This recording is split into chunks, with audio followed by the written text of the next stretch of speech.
زندہ باد میرا پاکستان۔ جشن پاکستان 26 رمضان المبارک 1368 ہجری بمطابق 14 اگست 1947 کو مارز وجود میں آیا تھا۔ اللہ پاک نے قرآن پاک میں ارشاد فرمایا لَإِن شَكَرْتُمْ لَأَزِيدَنَّكُمْ، ترجمہ اگر تم میرا شکر ادا کرو گے تو میں تمہیں اور زیادہ عطا کروں گا۔ ملک پاکستان اللہ پاک کی عطا کردہ ایک عظیم و شان نعمت ہے جس کا شکر ادا کرنا ہم پر ضروری ہے، کیونکہ پاکستان وہ واحد ملک ہے جس میں انسان بلا خوف و خطر اللہ پاک کی عبادت کر سکتا ہے، اور پاکستان دنیا کا واحد ملک ہے جو اسلام کے نام پر آزاد ہوا۔ ملک پاکستان کو اللہ پاک نے اور بھی بے شمار نعمتوں سے نوازا ہے۔ مثلا پاکستان کے شہر اسلام آباد کو دنیا کا دوسرا خوبصورت دارالحکومت قرار دیا گیا ہے، اور پاکستان میں موجود گوادر بندرگاہ دنیا کی سب سے بڑی گہری سمندری بندرگاہ ہے۔ پاکستان میں دنیا کا سب سے بڑا نہری نظام آپاشی موجود ہے۔ پاکستان میں دنیا کا سب سے بڑا ڈیم تربیلا ڈیم موجود ہے۔ دنیا کا سب سے طویل برفانی نظام پاکستان میں ہے۔ پاکستان میں دنیا کا دوسرا بلند ترین پہاڑ K2 موجود ہے۔ پاکستان میں دنیا کی دوسری اور قدیم ترین کھیوڑا نمک کی کان موجود ہے۔ دنیا کے 3 بلند ترین پہاڑی سلسلے ہندوکش، قراقرم اور ہمالیہ پاکستان میں موجود ہیں۔ پاکستان میں دنیا کا واحد زرخیز صحرا ہے صحرائے تھرپارکر، جو صوبہ سندھ میں واقع ہے۔ دنیا کا سب سے بڑا انسان کا بنایا ہوا جنگل پاکستان میں موجود ہے۔ پاکستان میں سونا، کوپر اور گیس کے وسیع ذخائر موجود ہیں۔ پاکستان معیشت کا 70% زراعت پر مشتمل ہے۔ پاکستان ان چند ممالک میں سے ہے کہ جن میں 4 موسم موجود ہیں۔ پاکستان آبادی کے لحاظ سے چھٹا بڑا ملک ہے۔ اردو اور انگلش سمیت پاکستان میں تقریباً 74 زبانیں بولی جاتی ہیں۔ پاکستان کی فوج کا شمار دنیا کی ماہر ترین افواج میں کیا جاتا ہے۔ کپاس کی پیداوار میں پاکستان دنیا کے چوتھے، آم کی 5ویں، کھجور کی 7ویں، گندم کی 8ویں، گنے کی 9ویں، کنوں کی 11ویں اور چاول کی پیداوار میں پاکستان 14ویں نمبر پر ہے۔ پاکستان کا مکمل نام اسلامی جمہوریہ پاکستان ہے۔ پاکستان کو سب سے پہلے ایران نے تسلیم کیا۔ پاکستان کا پرچم سب سے پہلے فرانس میں لہرایا گیا۔ پاکستان کا پہلا دارالحکومت کراچی تھا اور اب اسلام آباد ہے۔ پاکستان اقوام متحدہ کا رکن 24 اکتوبر 1945 کو بنا۔ پاکستان کا سب سے بڑا فوجی ایوارڈ نشان حیدر ہے۔ پاکستان کا سب سے بڑا سول ایوارڈ نشان پاکستان ہے۔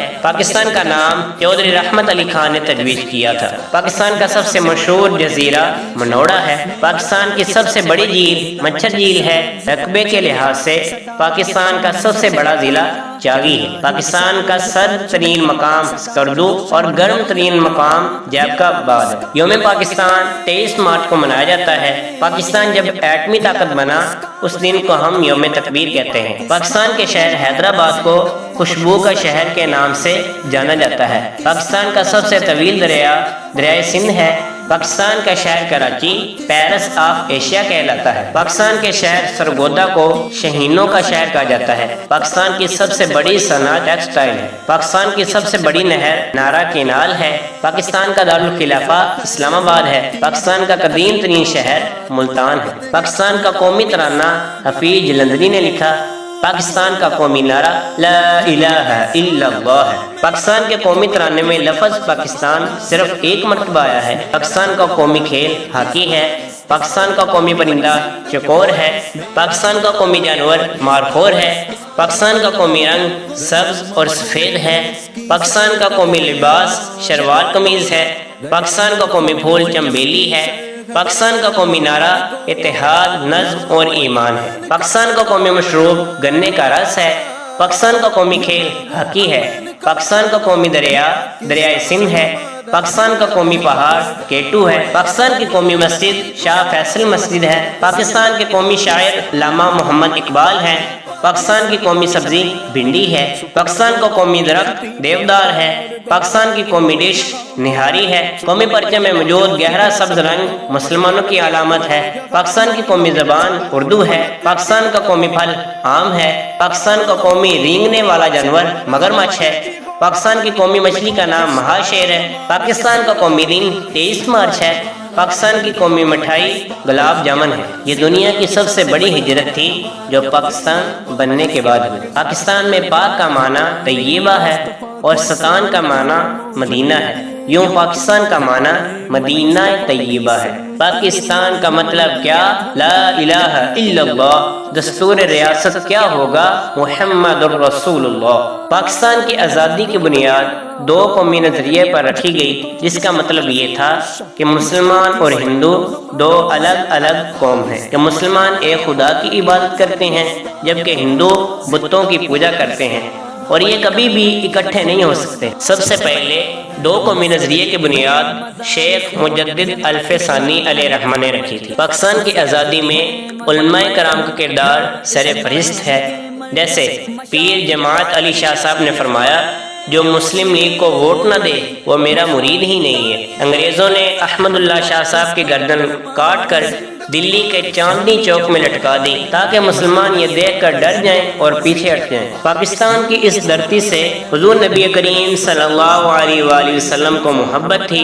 حضرت سیدنا علی المرتضی رضی اللہ عنہ روایت کرتے ہیں کہ سب سے زیادہ مقدس خوشبو ہند کی خوشبو محسوس کی گئی، اور اس دھرتی سے ہی غزوہ ہند لڑا جائے گا، جس کی بشارت پیارے آقا صلی اللہ علیہ وآلہ وسلم نے دی، اور غزوہ ہند کو بہترین غزوہ قرار دیا گیا ہے۔ اسی طرح حضرت سیدنا ابو ہریرہ رضی اللہ عنہ سے روایت ہے کہ حضور صلی اللہ علیہ وآلہ وسلم نے ہم سے غزوہ ہند کا وعدہ فرمایا ہے، اور آپ کے اس غزوے کے متعلق الفاظ یہ ہیں کہ اگر میں اس غزوے کو پا لوں تو اپنا سب کچھ اس غزوے میں قربان کر دوں، اور اگر میں شہید کر دیا جاؤں تو افضل الشہداء کہلاؤں۔ اور حضور صلی اللہ علیہ وآلہ وسلم کے غلام حضرت سیدنا ثوبان رضی اللہ عنہ سے روایت ہے کہ حضور صلی اللہ علیہ وآلہ وسلم نے ارشاد فرمایا کہ میری امت کے دو گروہ ایسے ہیں کہ جن کو اللہ پاک نے جہنم کی آگ سے آزاد کر دیا ہے۔ ایک وہ گروہ جو غزوہ ہند میں شامل ہوگا، اور دوسرا وہ گروہ جو حضرت سیدنا عیسیٰ علیہ السلام کے ساتھ دجال کے مقابلے میں لڑے گا۔ 14 اگست 1947 میں پاکستان کی آزادی کے بعد جب وہاں سے ٹرین چلی اور جب یہاں لاہور میں آ کے رکی تو دیکھا کہ ایک بھی مسلمان زندہ نہیں ہے، سب کو شہید کر دیا گیا ہے، اور ٹرین کی کھڑکیوں سے دروازوں سے خون کی ندیاں بہہ رہی ہیں، اور نہریں لاشوں سے بری ہوئی تھیں۔ دودھ پیتے بچوں کو ان کی ماؤں سے چھین لیا گیا اور نیزوں میں پرو کے دیواروں کے ساتھ مارا گیا، اور معاذ اللہ قرآن پاک کے مقدس اوراق کو زمین پر پھیلا دیا گیا تاکہ یہ دیکھا جائے کہ کون ان اوراق سے پاؤں کو بچا کے چلتا ہے، تاکہ جو مسلمان ہیں ان کا پتہ چل جائے اور چن چن کر انہیں شہید کیا جائے۔ اور عورتوں کے پستانوں کو کاٹ دیا گیا، ان کے ساتھ بدکاری کی گئی، علماء کرام کو شہید کر کے درختوں کے ساتھ لٹکا دیا گیا۔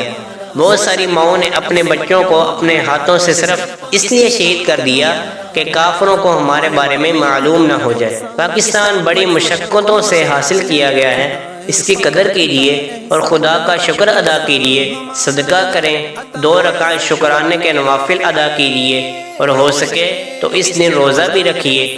یہ موٹر سائیکل پر پھرنا اور باجے بجانا لوگوں کو تکلیف دینا ہے، یہ شریعت مطہرہ کے خلاف ہے۔ یا اللہ پاک ملک پاکستان کی حفاظت فرما اور اس کو اندرونی بیرونی سازشوں سے محفوظ فرما، آمین۔ زندہ باد میرا پاکستان، جشن آزادی مبارک ہو، جشن آزادی مبارک ہو۔